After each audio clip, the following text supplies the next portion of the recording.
Estamos contentos, gozándonos delante de la presencia del Señor. Gracias a Dios por el ministerio de alabanza.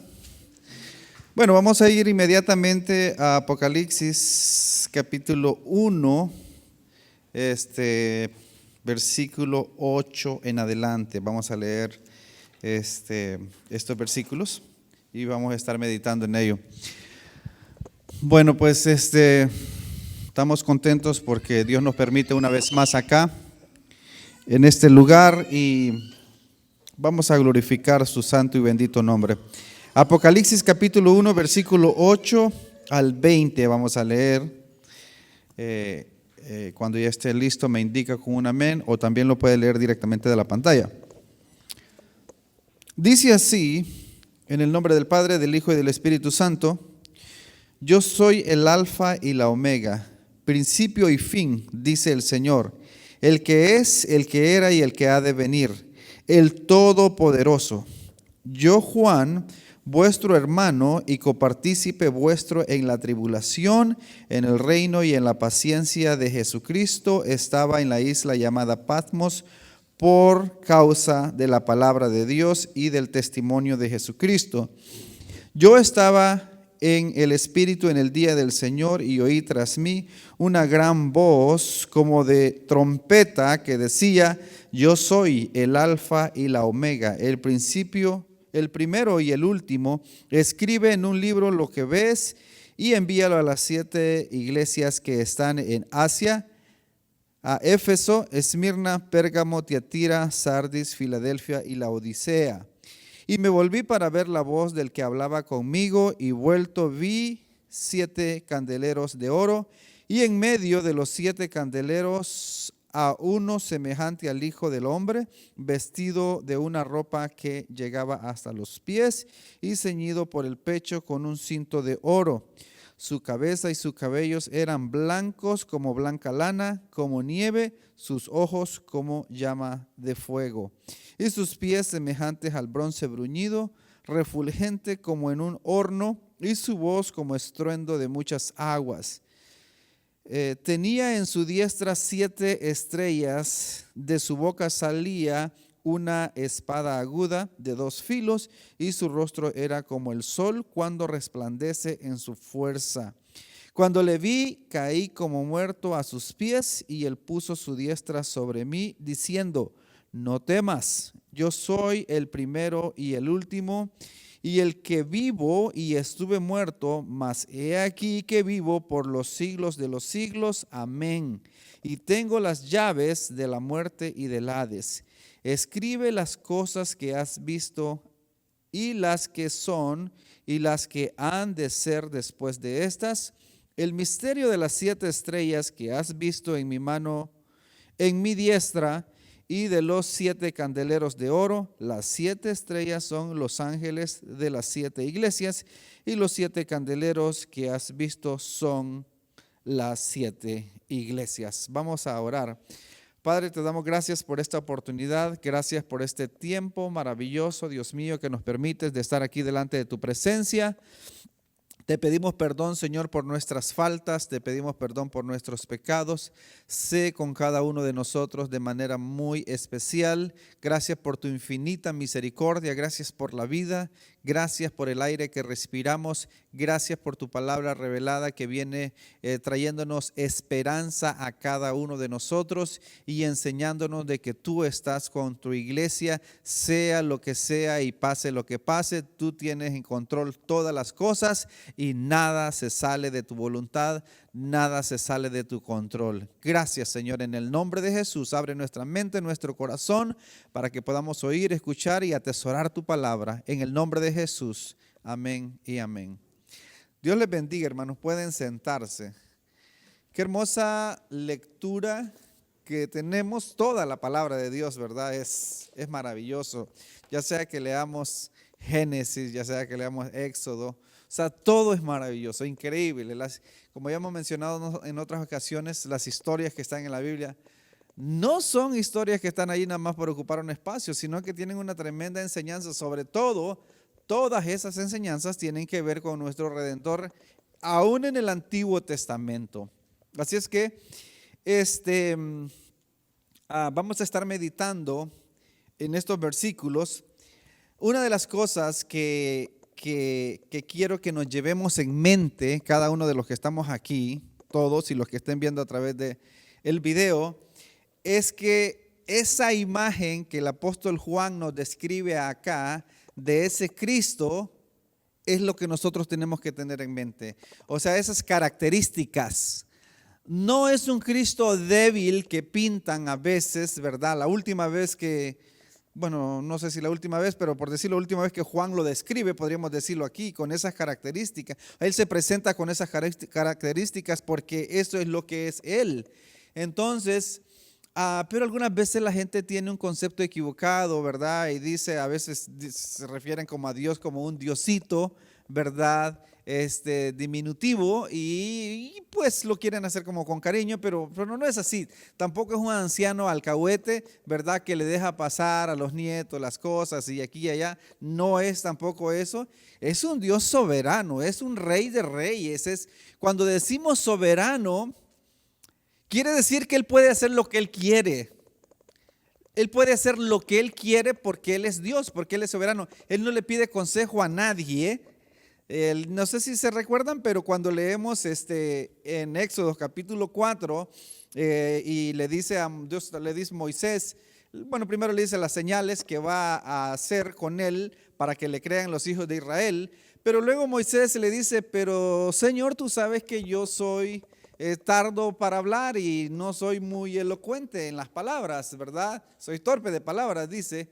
Entonces, y el Señor le dice, ve que yo estaré con tu boca, y le dice, ¿y no soy yo el que le di la boca al que habla? O sea, Él es, pero lo que me sorprende a mí es esto, que Él dice que Él es el que dio la boca al que habla, pero que también Él hizo al mudo.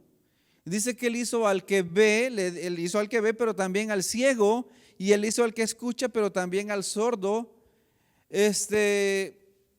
O sea, Él lo hizo, o sea, y uno dice, ay, pero ¿cómo es así, verdad? ¿Cómo puede ser posible, verdad? De veras, Dios lo hizo, Él lo está diciendo que Él lo hizo porque Él es Dios.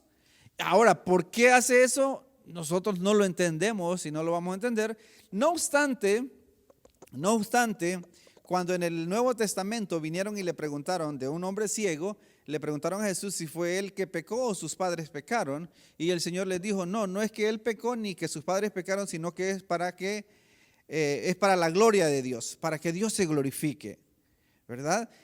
Algunas veces hay tantas bendiciones que nosotros tenemos de parte de Dios que no las apreciamos y lo pasamos por alto, y las personas que carecen de más cosas son más agradecidos. Tristemente es así. Tristemente o cuando no se tienen las cosas, es que lo poquito que se tiene se puede agradecer. Entonces, el Dios que enseña la Biblia, el Cristo que enseña la Biblia, es soberano y no se doblega a nadie. Lo que el hermano Sandoval leía el viernes también de Daniel, ¿verdad? Él hace lo que quiere y dice que las naciones son como nada delante de él, y donde él mete su mano, ¿quién le puede decir qué haces? ¿Verdad? A su niño, ¿verdad? Si un niño está molestando o está tocando lo que no debe, usted le puede agarrar la mano y decirle, no esté molestando. Con Dios no es así. Decía Jonathan Edwards en su mensaje, Pecadores en las manos de un Dios airado, dice, aunque todos se unan mano con mano, son como nada delante de Dios. Son como nada delante de Dios.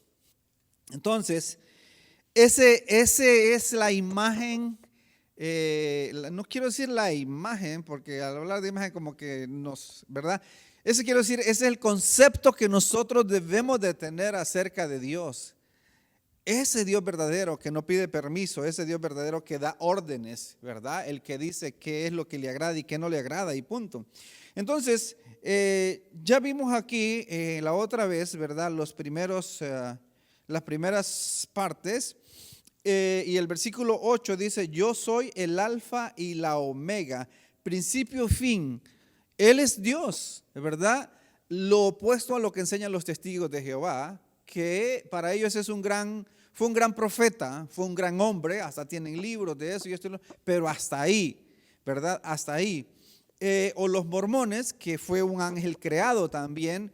Entonces, esto de que Jesucristo es una de las personas de la Trinidad, esto es innegable, no es negociable, esto es así, ¿verdad? Ahora, no quiere decir que toda la gente que cree en la Trinidad sean verdaderos cristianos, porque el sistema católico pues cree en la Trinidad, pero ya sabemos que tanto como el sistema católico y las religiones, hablando de los testigos de Jehová y los mormones y cualquiera religión, se han creado su propio Dios. Paul Washer dice en su mensaje, los 10 cargos contra la iglesia, que el día domingo es el domingo de que sucede la mayoría de idolatría, porque la gente, hablando de los cristianos, están adorando a su propio Dios que ellos han creado. A ese Dios que les favorece todo lo que ellos quieren, a ese Dios que ellos declaran y Él hace lo que ellos quieren, a ese Dios que es como un mandadero, ¿verdad? Hazme esto, hazme el otro, hazme aquí, hazme allá y esto, el otro y todo. No es así, ¿verdad? No es así. Entonces, los falsos apóstoles de hoy en día, ellos tienen un Dios que les hace magia, según ellos, ¿verdad? Y ellos son los favoritos. Dios habla solamente por medio de ellos y Dios los bendice a ellos para que ellos bendigan a la gente solo con palabras, por supuesto. No es que lo hacen con dinero, ¿verdad? Pero a la gente sí le piden bendición de dinero ellos, pero a ellos Dios, ¿verdad? Se han creado su propio Dios. No es el Dios de la Biblia. Entonces Él es el principio y fin. O en otras palabras, Él no tiene principio ni fin. Él es desde antes de la fundación del mundo, desde antes de que existiera el tiempo, el espacio y la materia. Él está fuera de todo eso. Por eso es que los ateos se quiebran la cabeza y no dan porque están pensando en un Dios creado. Y la pregunta que es, ¿y quién creó a Dios? ¿Y quién hizo a Dios? Bueno, porque ellos están pensando en una parte muy pequeña. O sea, si Dios es Dios, no es un Dios creado, es un Dios que un Dios que existe desde antes de la creación. Pero ellos quieren tener su propio Dios. Y otra cosa de las que hacen también es decir, pero ¿por qué hay tantos niños enfermos? ¿Y por qué tanta hambre? ¿Y por qué aquí? ¿Y por qué allá? ¿Verdad? Porque ellos quieren creer en un Dios que resuelve todo, que hace todo lo que ellos quieren, y ese no puede ser un Dios soberano. Entonces, dice el Señor, Él es Señor.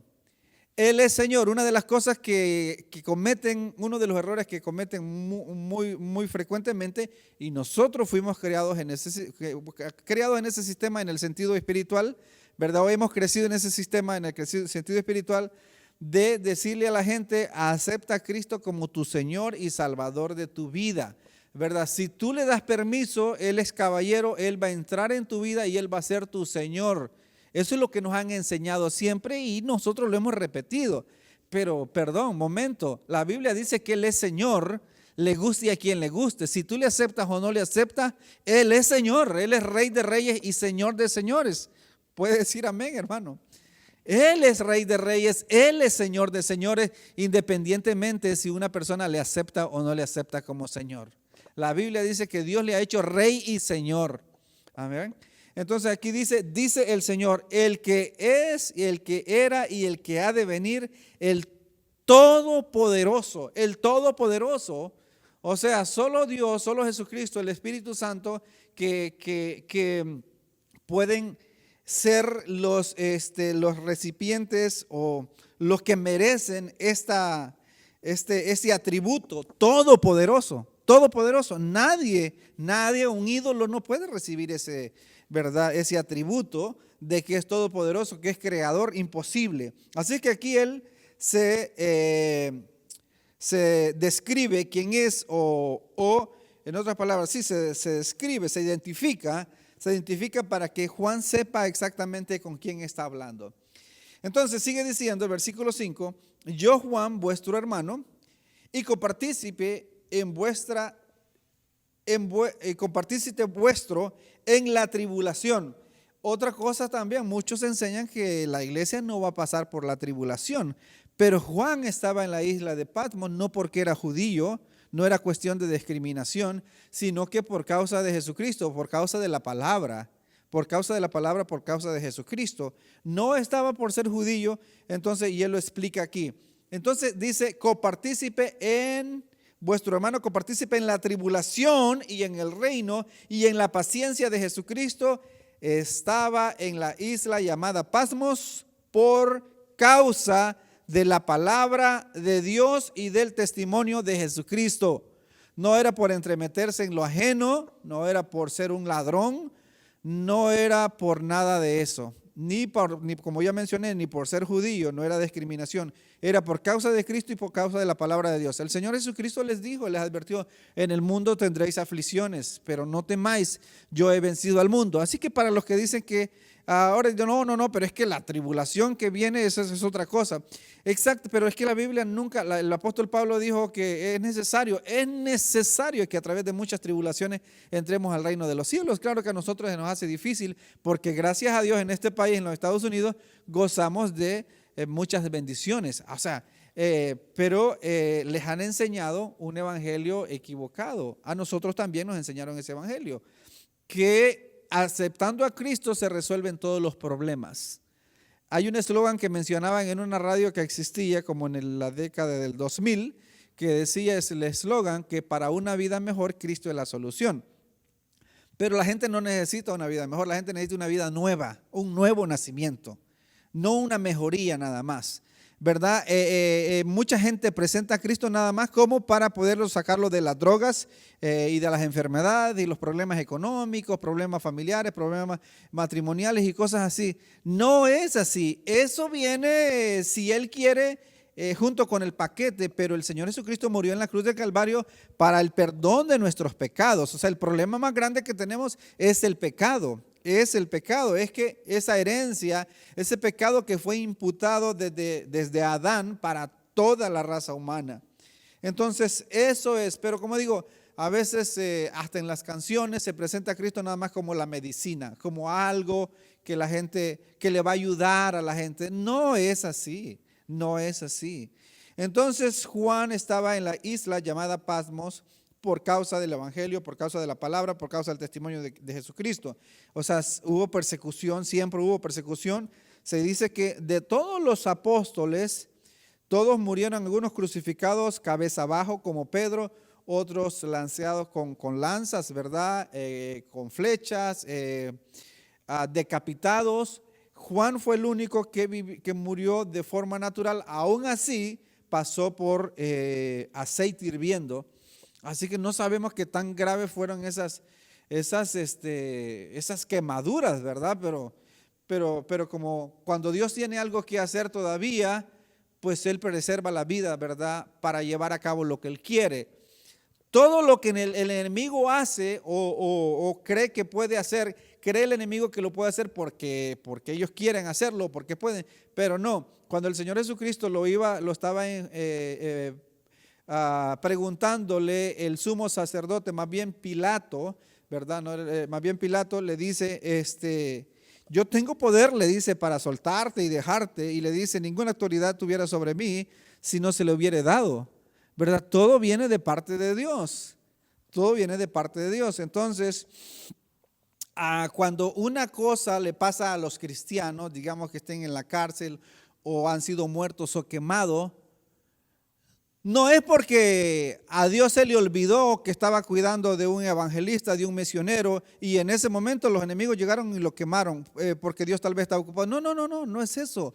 Más bien, sino que Dios lo deja, Dios lo permite, la persona pasa a la vida eterna, pero ese pecado que hicieron es anotado en el libro de las obras. Por ejemplo, William Tyndale, que fue quemado, John Huss, que fue quemado, y muchas cosas terribles que han hecho contra la iglesia primitiva echada en el foso de más bien en el teatro romano, se divertían soltándole los leones a las familias cristianas completas, así se divertían ellos. No era que en eso, no es que el imperio romano sea más fuerte que Dios, sino que Dios lo permitía para glorificarse aún en esa situación.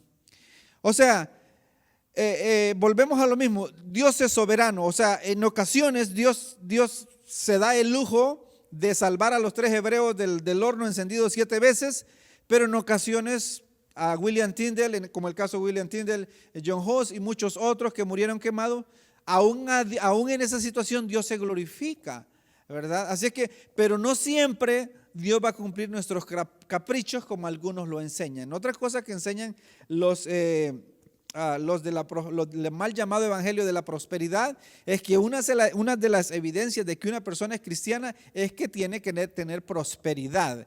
Claro, ahí están apelando a la avaricia de las personas, pero tienes que dar para que eso suceda, ¿verdad? Entonces todo eso es una farsa y nosotros tenemos que defender la verdad. Porque dijo Martín Lutero que el no defender la verdad, el no atacar el error es aprobarlo. El no atacar el error es aprobarlo y el no defender la verdad es negarla. El no defender la verdad es negarla, ¿verdad? No podemos hacer caso omiso. Bueno, entonces, 10, yo estaba en el Espíritu en el día del Señor. ¿Cuál es el día del Señor? ¿Verdad? En ocasiones se refiere al día del Señor como al día del juicio, pero en esta ocasión al gran día, ¿verdad? Al día del Señor, al día final, pero en esta ocasión se refiere al día domingo. El primer día de la semana es el día del Señor, ¿verdad? Que ya hemos hablado de eso, que fue cambiado del sábado al domingo. El sábado era conmemoración a la creación. Dios creó la tierra en 6 días y en el séptimo día Él descansó de la creación, de la obra que había hecho, ¿verdad? El día séptimo, el día sábado. Pero el día domingo, a partir del día domingo para acá, la iglesia primitiva se empezó a reunir en domingo, el primer día de la semana. Entonces, haciendo referencia o memoria del día de la redención, del día que Él resucitó, que fue confirmada la redención. Entonces, eso es, Él estaba en el Espíritu en el día del Señor y oí tras mí una gran voz como de trompeta, ¿verdad? Como de trompeta. Que decía, las trompetas que se usaban en ese tiempo son como esos cuernos de carnero, o sea, es algo así bien, quizás seguramente no eran como las que nosotros conocemos, ¿verdad? Pero esas trompetas se utilizaban para avisar cuando a guerra, para juntar a la gente para la guerra, o también para algún aviso importante que tenían que dar, o algo así, ¿verdad? De esa es la manera que se podían comunicar. Ahora es fácil porque se le manda un WhatsApp a todo el mundo y listo, ¿verdad? Ya están convocados, ya está todo, ¿verdad? O no sé, un Messenger, ¿verdad? Así. Pero en ese tiempo es lo que se usaba. Que decía, una voz como trompeta que decía, yo soy el alfa y la omega, el primero y el último. Escribe en un libro lo que ves y envíalo a las 7 iglesias que están en Asia, a Éfeso, Esmirna, Pérgamo, Tiatira, Sardis, Filadelfia y la Odisea. No era que solamente habían 7 iglesias en ese tiempo. Una de las cosas que yo quiero hacer, si Dios me permite, si Dios quiere, vaya que yo me considero afortunado porque Dios en su soberanía me ha concedido muchas cosas que yo he querido, ¿verdad? Pero ojalá que Dios un día me permita ir a Israel, ¿verdad? Conocer, y luego también ir a Asia Menor, que es donde anduvo Pablo. Y también me gustaría ir a Alemania también, donde Martín Lutero clavó las 95 tesis. Así es que son 3 viajes que tengo ahí, si Dios quiere, ¿verdad? Si Dios quiere. Entonces, bueno, ir ahí, imagínense ir a la isla de Patmos también, ir y ver esa cueva donde estuvo el apóstol Juan. Se dice que toda esa isla ahora es famosa por ese hecho que pasó ahí. Ahí se escribió el libro de Apocalipsis.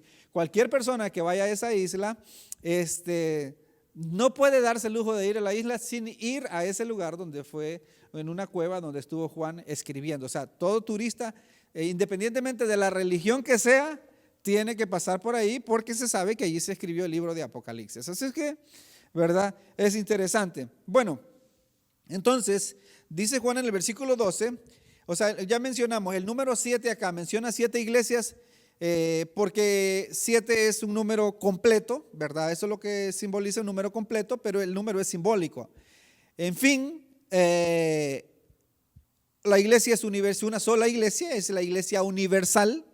La iglesia universal en ese sentido es que es católica. La palabra católica quiere decir universal. Por ejemplo, las cartas universales que se enseñan aquí, como de Pedro, que eran para todas las iglesias, no era específicamente para una iglesia. Eso es lo que quiere decir la palabra católico, quiere decir universal. Ahora, la diferencia, ¿cómo se diferencia el catolicismo? Que el sistema catolicismo es católico romano. Católico romano. Católico, ellos dicen católico apostólico romano, pero romano. Pero la palabra es universal, o sea, es una iglesia, una sola iglesia del Señor. Entonces estas 7 iglesias representan toda la iglesia en general.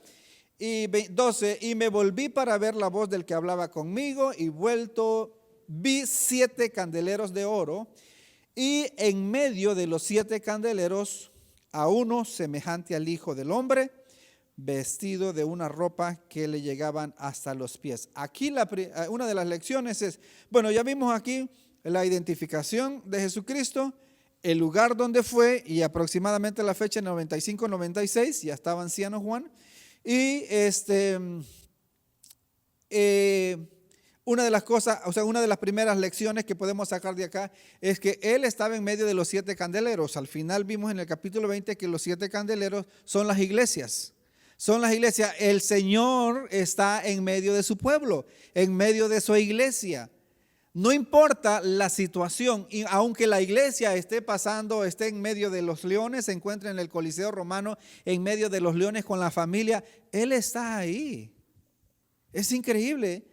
Él está ahí. Claro que para otras personas dirían, no, eso no es así, ¿verdad? Las familias o los misioneros que pasan situaciones difíciles, como mencionaban, ellos mencionan que la evidencia de un verdadero cristiano es que tenga muchas riquezas, pero los únicos que tienen riquezas son los que predican esas falacias, esas mentiras, porque los demás no. Hay gente que batalla mucho, ¿verdad? Bueno, entonces el Señor está en medio de su pueblo. Esa es la primera lección. El Señor está en medio de su pueblo. Los 7 candeleros son las 7 iglesias, y las 7 iglesias representan a la iglesia en general en el mundo entero, la iglesia de ese tiempo, la iglesia después y la iglesia actual y la iglesia que vendrá. O sea, es una sola iglesia de todos los tiempos. Entonces, la primera característica que vemos aquí, y en medio de los 7 candeleros, a uno semejante al Hijo del Hombre. En el libro de Daniel, capítulo 7, versículo 13, se encuentra la palabra por primera vez Hijo de Hombre. Eso quiere decir divinidad. No es cualquier hijo, sino que ahí se habla por primera vez y se refiere al Hijo del Hombre, que es divino, es Dios mismo, es Dios mismo. Esa es la palabra, aunque para nosotros es un poco complicada entenderla, ¿verdad? Porque conocemos un Hijo de Hombre como cualquier persona, pero cuando ellos escuchaban, los judíos escuchaban esa frase, se entendía que era, ¿verdad?, divino, era divino, tenía que ver con la divinidad o con Dios. Entonces, dice que, y me volví para ver la voz del que hablaba conmigo, y vuelto vi 7 candeleros, verso 13, y en medio de los 7 candeleros a uno semejante al Hijo de Hombre, vestido de ropa que llegaba hasta los pies y ceñido por el pecho con un cinto de oro.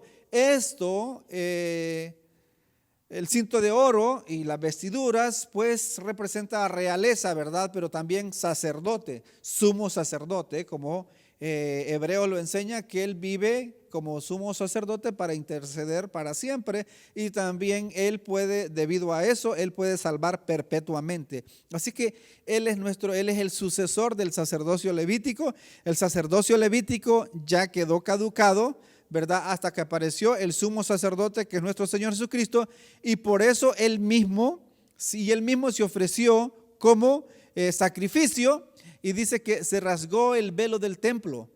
Antes solo el sumo sacerdote tenía acceso a entrar en el cada año, ¿verdad?, al templo, y nadie más. Mencionábamos, el hermano Sandoval nos mencionaba el caso de Zacarías, cuando Zacarías estaba ofreciendo el sacrificio y se le dio la profecía de que iba a tener un hijo, a pesar de que su esposa era estéril, Elizabeth.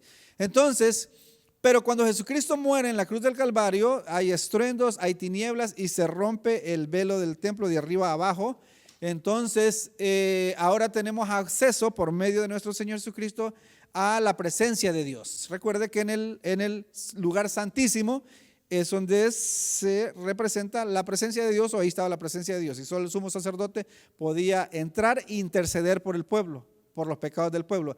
Ahora Jesucristo es el que hizo eso. Por eso es que en el capítulo 7 de Hebreos, se lo recomiendo que lo lea cuidadosamente, ahí es donde se encuentra implícito que la ley del diezmo quedó caducada porque era para los levitas, y ahí dice que los levitas ya no existen, que el Señor Jesucristo tomó el lugar de los levitas y ahora Él está en el cielo intercediendo por nosotros. O sea, no va a encontrar en el Nuevo Testamento que dice ya no diezmes, pero es que ese ministerio ya no existe de los levitas, era para los levitas. Y por supuesto que ya hemos hablado de eso, lo malo no es darlo, ¿verdad? Lo podemos dar, lo malo es exigírselo a la gente sacando los versículos de contexto. Yo no quiero estar en esos zapatos, ¿verdad? Y nosotros fuimos enseñados así, pero no, es voluntario, y Pablo lo enseñó en la segunda de Crónicas, me parece, por capítulo 16 o primera. Bueno, ahí está, ahí también en las dos cartas Pablo habla de eso. Entonces, el ministerio levítico quedó caducado y tenemos ahora un sumo sacerdote que viene de la descendencia de Judá, no de la descendencia, ¿verdad?, de Leví, sino de Judá, y él es sacerdote para siempre. Entonces, bueno, vamos a seguir avanzando. Uy, el tiempo se nos va, pero súper rápido. Bueno, versículo, un cinto de oro, ¿verdad? Un cinto de oro, del pecho ceñido por un cinto de oro. Versículo 14, su cabeza y sus cabellos eran blancos como blanca lana, como nieve, sus ojos como llamas de fuego. Veamos un versículo, por ejemplo, Daniel 7:9, si me puedes ayudar, Franklin, con Daniel 7:9 es donde se menciona también ahí un anciano de días y estas características, y por supuesto que ahí está hablando de Dios. Y vemos las mismas características de Dios, las mismas características en Cristo, porque es lo mismo. Dice Daniel, estuve mirando hasta que fueron puestos tronos y se sentó un anciano de días, cuyo vestido era blanco como la nieve y el pelo de su cabeza como lana limpia. Su trono llama de fuego y las ruedas del mismo fuego ardiente. Entonces, veamos del mismo capítulo, el versículo 13, donde hace referencia a Jesús o al Hijo del Hombre viniendo en una nube. Daniel 7:13. Daniel 7:13. Vamos a ver. Entonces, dice, miraba yo en las visiones de la noche y he aquí, con las nubes del cielo venía uno como un hijo de hombre. Les mencionaba que en Daniel se menciona por primera vez esa frase, como hijo de hombre, que vino hasta el anciano de días, que ya lo vimos atrás en el 9, y le hicieron acercarse delante de él. Ahí Daniel está hablando, bueno, del juicio final, está hablando del reino que nunca será terminado, sino que es un reino para siempre, y eso es lo que es. Y dice que también habla de los libros, de los libros que fueron abiertos, lo mismo que enseña Apocalipsis. Todo el libro de Apocalipsis nos lleva a recorrer el Antiguo Testamento prácticamente, todo el libro del Apocalipsis. Cada palabra, cada frase es increíble, es como una recopilación. El libro de Apocalipsis es como una recopilación de todo el Antiguo Testamento prácticamente, y pues podríamos decir, sí, como una recopilación del Antiguo Testamento. Bueno, entonces ya vimos ahí al anciano, lo blanco, el cabello, en Proverbio lo enseña también, representa, o sea, los ancianos representan sabiduría, ¿verdad? Hermano Sandoval ya tiene el pelo blanco, ya sabe mucho, ¿verdad? Tenemos que respetar a la gente de pelo blanco porque hay sabiduría, ¿verdad? Hay sabiduría. Eso es lo que enseña Proverbio. Entonces, Dios, obviamente, Dios es Dios, Él sabe todo, Él es omnisciente, los atributos, ¿verdad? Los atributos de Dios Dice que a nadie le pidió consejo, Dios no le pidió consejo a nadie, ¿verdad? Cómo hacer la tierra, cómo poner los planetas, cómo poner las estrellas, cómo hacernos a nosotros mismos. Él hizo lo que Él quiso porque Él es Dios y Él es el Dios, Él es sabiduría, Él sabe todo, ¿verdad? Nadie le dio a Él para que después Él le pueda regresar, dice la palabra. Entonces eso representa la cabeza blanca, la sabiduría. Y dice también que sus ojos como llamas de fuego. Sus ojos como llamas de fuego. Ya regresamos a Apocalipsis. Eso quiere decir que él ve todo. Él ve todo. Nada se esconde, de verdad. Nada se esconde de su mirada. Nada, ni los pensamientos. Ni los pensamientos. Nada se esconde de su mirada. Ni los pensamientos. No sé si ustedes han visto, ¿verdad? Alguna vez cómo hay un fuego que es tan fuerte, tan especial, que es capaz de cortar el acero, por grueso que sea, el grosor que sea el acero. Ese fuego es capaz de romper ese acero, y se hace como mantequilla y se puede derretir como mantequilla. Imagínense los ojos de Dios como fuego. Penetra todo. O sea, no hay distancia. Se dice que el águila es el que tiene, de los animales, el que tiene la mejor vista porque puede ver su presa de lejos, pero claro, no se compara, ¿verdad? Sus ojos como llamas de fuego, o sea, penetrante, corta, pasa todo. 14, o más bien me quedé, no, más bien es el 15, ¿verdad? Y sus pies semejantes al bronce bruñido. Esto como que en Daniel también habla de esto, ¿verdad? Como para destruir a sus enemigos, ¿verdad? Como destruir a sus enemigos como bronce bruñido, o sea, para pisotearlos, porque eso es lo que enseña también la palabra. Refulgente como en un horno, como el bronce bruñido, refulgente como en un horno. Eso es lo que quiere decir, o sea, para pisotear a sus enemigos, destruirlos, acabarlos. Dice en Isaías, pisoteé a mis enemigos y se salpicó mis vestidos, ¿verdad? Eso enseña en Isaías. Entonces, y su voz como estruendo de muchas aguas, o sea, una voz distinguida. ¿Recuerdan cuando en el monte Sinaí, cuando Dios le dio los 10 mandamientos a Moisés, la gente dijo, no queremos oír nosotros, no queremos hablar con Dios, no queremos oír lo que Él hable contigo, porque era temible la voz que se escuchaba. Pusieron un cerco alrededor acordonaron el área para que ni las bestias ni un ser humano se acercara a ese lugar, porque el que pasara de ese lugar era digno de muerte. Entonces, pero Moisés sí estaba permitido que subiera a la montaña y hablar con Dios, y cuando Moisés bajó, dice que su rostro brillaba que se tuvo que poner un velo para que la gente lo pudiera ver. Brillaba porque había hablado con Dios. Entonces, el estruendo es una voz distinguida, ¿verdad? Como estruendo de muchas aguas. 16, tenía en su diestra 7 estrellas. ¿Qué significan esas estrellas? Veamos aquí en la última parte del versículo 20. Dice, y las 20, el misterio de las 7 estrellas que has visto, o sea, la palabra se revela así sola, ¿verdad? ¿Qué significa ese misterio de las 7 estrellas? 20, el misterio de las 7 estrellas que has visto en mi diestra, y de los 7 candeleros de oro, las 7 estrellas son los ángeles. Los ángeles aquí son los mensajeros, los pastores. Son los ángeles de las 7 iglesias, los pastores de las 7 iglesias.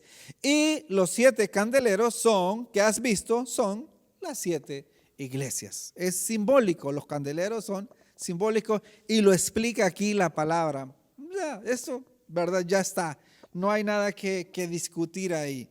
Y eso es el mejor método que nosotros podemos utilizar para entender o interpretar la Biblia, es buscando su propia interpretación.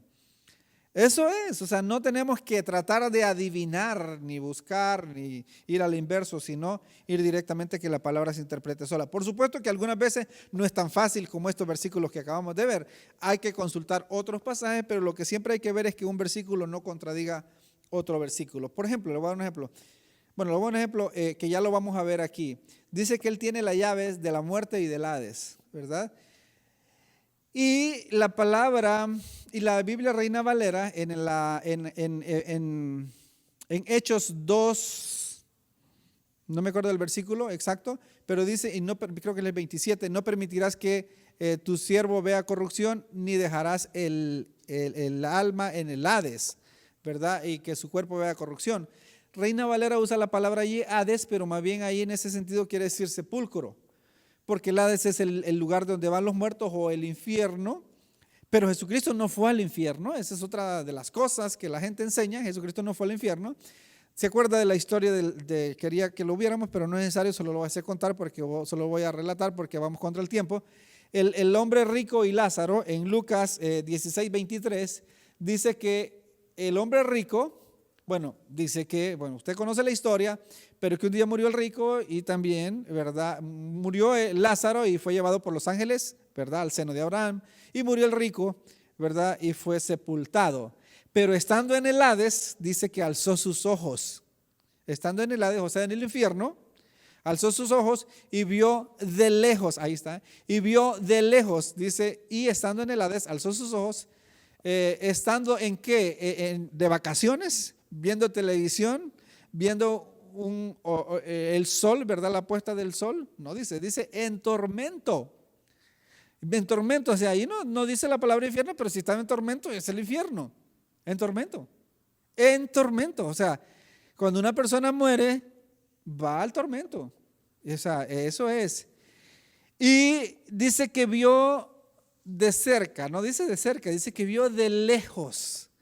Vio de lejos, ¿verdad? Abraham y a Lázaro en su seno. Eso es el paraíso. Lo vio en el paraíso, a la presencia del Señor, en el cielo, en espíritu. En espíritu. Entonces, lo que quiero decir es que aquí dice, yo tengo la llave de la muerte y del Hades, ¿verdad? Pero no es porque Él fue al Hades, al infierno, cuando estuvo 3 días y 3 noches. ¿Cómo sabemos que eso es así? Por eso digo, entonces en Hechos 2:27 me parece, ahí uno hay que tener cuidado porque esa palabra Hades no quiere decir infierno como se refiere aquí en esta palabra infierno, Hades, sino que ahí es sepulcro. En otras versiones lo enseñan como sepulcro, ¿verdad? Entonces ahí es donde uno tiene que tener un poquito de cuidado y no dejarse llevar por la etimología de las palabras. En ocasiones las mismas palabras quieren decir otra cosa. Bueno, entonces Lázaro, el hombre rico estaba en el tormento, en el Hades. Jesucristo cuando murió, Él le dijo para terminar este punto, al ladrón que se arrepintió, le dijo, hoy mismo estarás conmigo. ¿Dónde? Le dijo, en el paraíso, ¿verdad? Hoy mismo. Entonces, ¿para dónde iba Cristo? Para el paraíso. Hoy te digo que hoy mismo estarás en el paraíso. No iba para el Hades, no iba para el infierno. Ahora también le dijo, Padre, en tus manos encomiendo mi espíritu. ¿Dónde está Dios? En el cielo. Porque es que ese es otro tema que ya lo hemos mencionado, que dice que Jesucristo fue y predicó a los espíritus encarcelados. Esto lo aprendí del doctor Sam Waldron, un escatólogo enorme, muy buenísimo. Tiene en inglés, pero también hay en español traducidos, muy bueno y certero, ¿verdad? El Señor no fue y predicó a los espíritus encarcelados cuando Él estuvo en el vientre, en la tierra, ¿verdad? En la sepultura, sino que Él predicó en el espíritu por medio de Noé, cuando Noé estaba construyendo el arca. Entonces, y hay una versión ampliada en inglés que dice ahora encarcelados, y esa palabra ahora hace la diferencia, pero en la Reina Valera y muchas otras no vamos a ver eso, pero viendo el contexto uno se da cuenta, a los que en otro tiempo dice desobedecieron mientras Moisés construía el arca. Entonces fue Jesucristo que predicó por medio en los tiempos de Noé y por medio de Noé en el espíritu. Entonces, eso es, así que no fue al infierno. Pero bueno, voy a ir terminando ya. Dice, versículo 17, cuando le vi, caí como muerto. Bueno, voy a terminar el 16. Y tenía en su diestra 7 estrellas, de su boca salía una espada aguda. Esto obviamente no es literal, sino que la espada aguda representa la palabra de Dios, ¿verdad? Que corta todo, que destroza todo. Y dice Hebreos que la palabra de Dios es como una espada de 2 filos que penetra hasta partir del alma, los tuétanos y descierne los pensamientos y las intenciones del corazón. Esa es la palabra de Dios. De su boca salía una espada aguda de 2 filos y su rostro era como el sol cuando resplandece en su fuerza. Uno no se le puede quedar viendo al sol, no sé, 30 segundos, un minuto, puede llegar hasta quedar ciego si intenta quedar viendo el sol por mucho tiempo. Es sobre todo a la mediodía en punto, ¿verdad? O sea, es fuerte, es fuerte. Y eso es Dios, o sea, tenemos que humillarnos delante de Él y pedir perdón como el publicano, ¿verdad? Que estaba humillado delante de Dios diciendo, yo no soy digno de Él, yo no soy digno de mirar al Señor. Ese sol tan fuerte, ese Dios que es como sol, ¿verdad? Y siempre debemos de dirigirnos a Él con una alabanza como lo enseñan los apóstoles. Entonces, versículo 17, y cuando le vi caí como muerto a sus pies y Él puso su diestra sobre mí diciendo, no temas. Yo soy el primero y el último. Esas palabras maravillosas. No temas. Eso, Él está en medio de su iglesia y Él es el Dios todopoderoso y Él le dice a su iglesia, no temas. Aunque la iglesia esté, como mencioné, en las llamas, ¿verdad? En medio de las llamas o en el Coliseo Romano en medio de los leones, no temas, yo estoy contigo. Esto simplemente es un puente, es un pase al cielo, a la gloria. Eso es temporal. El imperio romano o los césares a los cristianos los encerraban y se alumbraban vivos, con ellos vivos, y le perforaban la garganta para que no hicieran ruido mientras ellos disfrutaban en las tardes, se alumbraban con ellos y ahí se estaban quemando poquito a poquito. Hay una infinidad de martirios, de torturas que han hecho con los cristianos a través de la historia. Lo que pasa es que a veces uno, ¿verdad?, ignora esas historias, pero basta leer un poco el libro de los mártires para conocer eso. Nos ponemos de pie, ya para terminar, el tiempo nos ha avanzado. Entonces dice, el primero y el último, y el que vivo. Esto nos debe de alentar a nosotros, esto nos debe de alentar. No es un ídolo muerto, no es un Mahoma, no es que están muertos, que está ahí, ¿verdad? Muerto 3 veces muerto, ¿verdad? No. El que vivo y estuve muerto, mas he aquí que vivo por los siglos de los siglos. Esa es la clase de Dios que nosotros servimos, ¿verdad? Por los siglos de los siglos.